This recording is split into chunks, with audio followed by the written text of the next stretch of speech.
한라에 이어서 KCC건설 2022년 상반기 실적을 스루풋 회계로 분석을 해서 소개를 하도록 하겠습니다. 매출은 53.7% 증가했는데요. 영업이익은 250%나 감소해서 적자 335억 원이 발생이 됐습니다. 이렇게 크게 매출이 증가했으면서도 실제 그 영업 적자가 335억 원이 난 큰 그 변동성이 KCC 건설에서 일어났습니다. 도대체 어떤 이런 큰 변동이 발생이 됐는지 좀 알아보도록 하겠습니다. 하단에 나와 있는 내용 참조해 주시고요. 내용이 좋았다고 생각하시면 구독, 좋아요 부탁드리고 1.5 배속은 보기는 국룰입니다. 스루풋 손익으로 매출 증가율보다 매출 재료비 증가율이 더 높은 것은 원재료 가격이 20.6% 더 상승했기 때문입니다. 원가 회계는 영업이익이나 스루풋은 영업손실, 원인은 미천구공사의 대폭 상승에 기인합니다. 나와 있는 대로요, 매출이 57%나 증가했는데 매출 재료비는 83.1%나 크게 뛰었습니다. 그래서 스루풋은 45%뿐이 증가를 안 했고 스루풋율은 실질적으로 마진율은 4.4%가 떨어졌습니다. 운영비용이 60.9%나 크게 증가했습니다. 그래서 원가 생산성은 1 이하인 0.95로서 1 이하면 이제 적자를 상징합니다.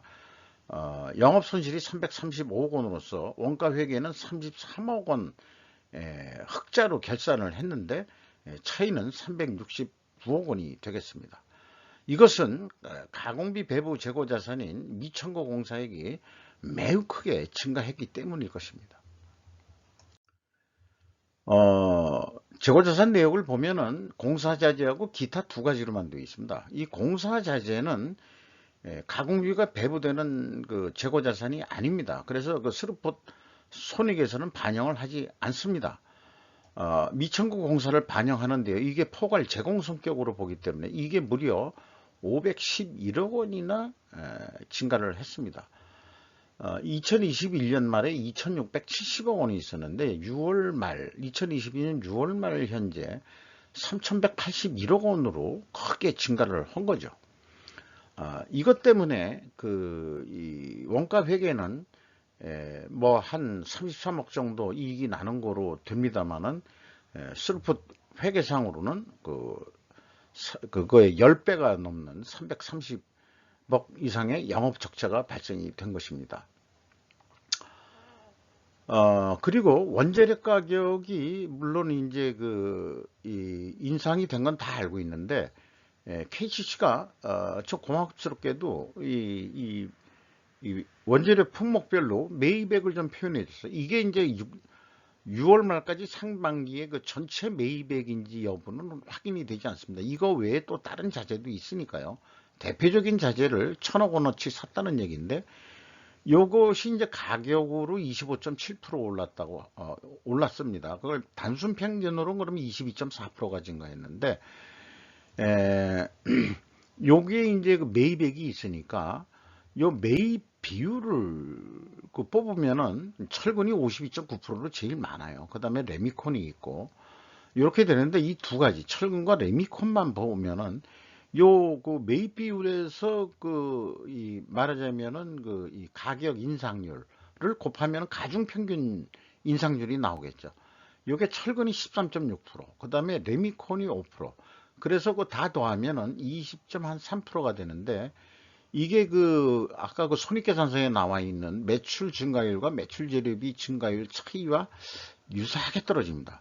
이렇게 이제 매입액을 알려줌으로 인해서 손익계산서 내용의 차이가 매출액 이 변동률하고 매출 재료비 변동률의 갭이 말하자면 가중평균 변동률하고 유사하다는 거에 대한 또 다른 분석이 또 나오게 됩니다.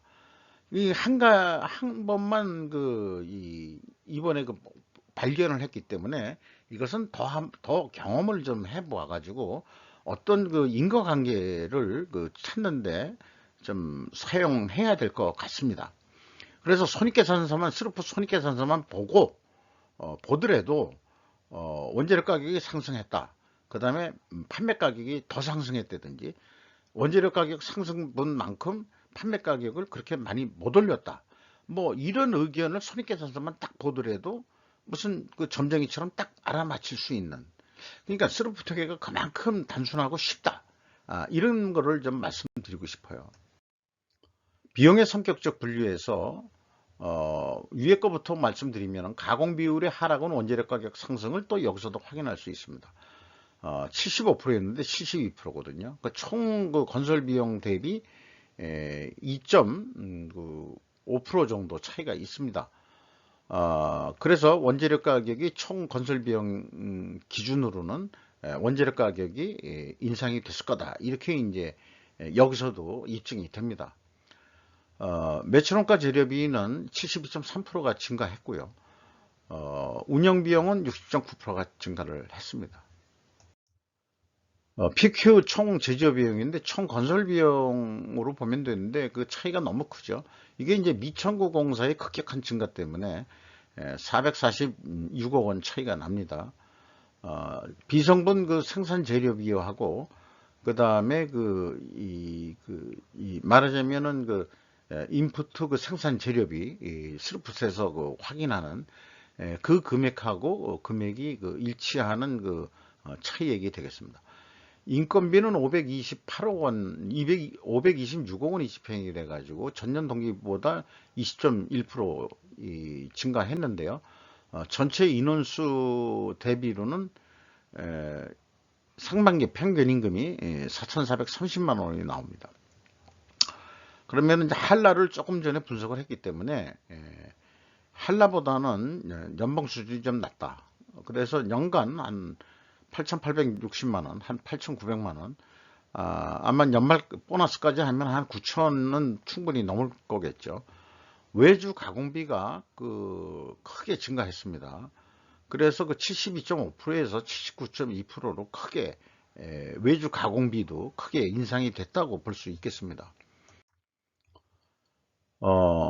2단계 검증으로서 그 차이가 446억 원인데요. 그러니까 이제 이 회사는 KCC건설은 전체 재고 자산의 증감액을 매출원가에 반영하고 있습니다. 그래서 차이액이 전체 재고 자산의 차이액하고 일치합니다. 그래서 511억 원이나 차이 나는데 이게 뭐냐? 결국은 이제 미천구 공사의 증감액이 되겠습니다. 이렇게 하면은 맞춰지고요. 현금 흐름표 기준 전체 재고 자산의 증감액은 상반기에는 일치하는데 전년도에도 여기까지는 일치하는데 주석을 내용을 훑다 보면은 재고자산 평가소득세 환입액이 있습니다. 55억이 있어요. 그렇게 큰 금액이 있을 수 있느냐? 자, 이거를 다시 현금식으로 읽어보면은 현금이 78억이 나갔다면은 재고가 78억이 증가해야 되는데 그러면은 평가손실 환입을 또 55억을 잡았으면은 이게 그러면 한 130억 돼야 되는 거 아니냐? 이렇게 이제 오해를 할 수 있는 거죠. 이게 이제 환입이기 때문에 그렇습니다. 여기가 좀 불투명합니다. 여기가 현금으로 읽으면은 이게 이해가 안 되는 거죠. 문제가 없지 않다. 이렇게 좀 보여집니다. 거기다가 미천구 공사 증감액도 일치하지 않습니다. 타 건설사 이제 방금 조금 전에 한라를 했기 때문에 갭은 일반적으로 대손상각이나 환입 차이인데 KCC는 손상차손으로 처리를 하고 있습니다. 그래서 미천구 공사 현금으로 497억 원이 나갔는데 미천구 공사는 511억 원이 오히려 더 많은 금액이 증가를 했어요. 그래서 14억 원 정도가 더 잡혔거든요. 근데 또 손상차손이 있답니다. 좋다. 이거를 감안하면은 그래도 10억 원 정도 어디서 생겨난 거냐 이거죠. 현금은 497억 원뿐이 안 나갔는데.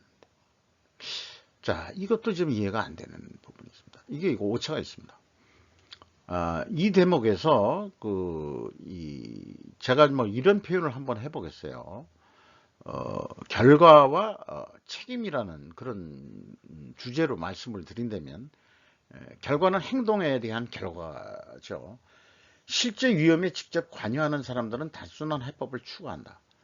책임지지 않는 사람들이 만들어내는 해법은 점점 더 복잡해진다. 이와 같이 복잡해지는 거죠. 회개하는 사람들 때문에 그들은 자신의 체제가 붕괴될 때까지 그렇게 할 것이다. 참 이게 스킨 인 더 게임의 이 저자 탈레브 씨가 한 얘기인데, 이게 이제 마음에 와 닿는 거죠. 왜 그러냐? 제조 원가 회계 기준이 그럴지 모른다. 그래서 이 재무 회계 하는 사람들이 나쁘다는 게 아니고, 원가 회계가 그 사람들을 그렇게 만들고 있다 이거예요. 그러니까 원가 회계를 이제는 폐기 처분해야 되는데, 아직도 뭐 전 업종에 다 원가 회계로 결산을 하니까 결국 나온 대로 우리는 세법이 나온 대로 회계 기준이 하는 대로 결산을 할 따름입니다. 라고 걔네들은 자기가 직접 현장에서 행동한 게 아니니까 우리는 그 결과치를 가지고 회계 기준을 가지고 이렇게 하는 거예요. 이러면서 또 회계 컨설팅을 하고 자빠졌어요. 이해가 되지 않습니다. 경영평가 지표에서 포괄 재고 자산 회전율이 떨어졌습니다. 그리고 스루프율도 떨어졌습니다. 이렇게 동일 방향으로 떨어지면 전반적으로는 재고자산 매출원가 회계가 투명하다고 가정은 합니다. 근데 원재료 가격은 입증이 됐지만 그 수주 판매 가격에 대해서는 확인할 방법이 없습니다. 이 떨어졌어 있겠죠. 수주 판매 가격이. 아마 그것도 그럴 것이 실제 말하자면은 그 진척률이 얼마 됐다고 측정을 해가지고 매출을 인식해 버리는 거니까 실제 그 자재나 이런 건 안 썼으면서, 그러니까 뭐 이익이 많이 나는 거로 결산을 하겠죠. 이런 건데 그럼에도 불구하고 이게 떨어졌거든요. 그래서 이게 이제 이 경험상으로는 이제 그 투명 가정이 성립이 되는데, 이 투명 가정을 입증하기는 좀 쉽지 않다. 이렇게 말씀드릴 수 있겠어요. 인피스크 미래 가치는 12.9% 증가했고요. 매수 채권 수금 속도 매우 빨라졌는데, 매입 채무 지급 속도는 뭐 또 빨라졌습니다만, 지수로 보면은 0.53에서 0.43으로 떨어졌습니다. 돈을 늦게 주고 있다는 얘기죠. 현금, 협력업체한테 외주. 이 건설업은 이게 높아야 됩니다. 왜 그러냐 그러면은, 현금을 주지 않고 현장이 돌아갈 수가 없거든요. 매일매일 일당을 주든지, 일당으로 처리하는 경우가 있고 또 주급 정도로 처리하는 거 있고, 건설 현장이 월급으로 절대 주지 않을 겁니다. 왜냐? 일당으로 일하는 건설공들은 비 오는 날은 공치는 날이라고, 빈대떡에 막걸리나 먹자. 이게 이제 유행했던 우리 어렸을 때 나온 가요가 있죠. 비 오는 날은 빈대떡에 막걸리 먹는다. 그러니까 공치는 날이다 이거죠. 그러니까 일했을 때 돈을 바로바로 줘야 되거든요. 그러니까 이거 늦다는 것은 이거 좀 문제가 또 있어 보입니다. 현금 재무지표로 캐펙스 투자는 없고요. 이 현금 순이익은 212억 원으로서 전년도보다도 반 이하로 떨어졌습니다. 채권자한테 83억 원을 갚아가지고 이자부채 레버리지율은 29.2%로 떨어졌습니다. FEM 최종 821억 원의 현금을 벌었습니다. 그 다음에 리스크 대비 현금 버퍼율은 18.9%로 높습니다. 이렇게 좀 두 자릿수를 가지고 있으면서 왜 이 외주 협력업체한테 돈을 늦게 주는지 이해를 하기 어렵습니다. 이익잉여금률은 뭐 크게 증가하지는 않았습니다.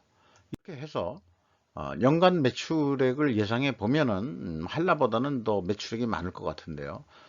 1조 7천억에 계약이 됐다. 그러면 이거 그냥 억 단위로 얘기하죠. 1억 700만 원짜리 단일 공사로 계약이 됐다 그러면은 원래 한 50억 1,100만 58억 원.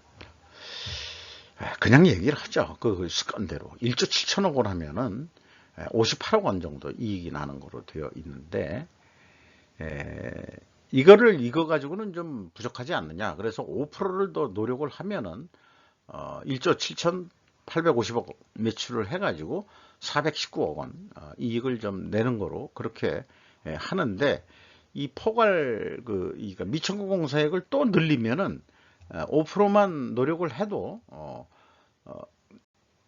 영업이익은 아예 크게 증가를 한다는 거죠. 이게 이제 원가 회계의 맹점이면서 마술을 부리고 있는 거죠. 그러면 결과에 대해서 책임지는 그런 사고방식을 가지고 있는 이 책임자라면은 어떻게 할 거냐? 그러면 실질적으로 적자라는 걸 이 사람은 알고 있거든요. 실질적으로는 적자인데. 그러면은 계획을 할 때 손익분기점으로 봐서, 자, 마이너스 120으로 전환을 해보자. 그러면 이제 흑자를 만드는 거니까. 그러면은 적어도 우리가 1조 8천억 정도는 해야 된다는 거를 알고 있습니다. 이 사람은. 현장 책임자가. 그래서 제안서를 이렇게 그 1조 8천억에 써냅니다.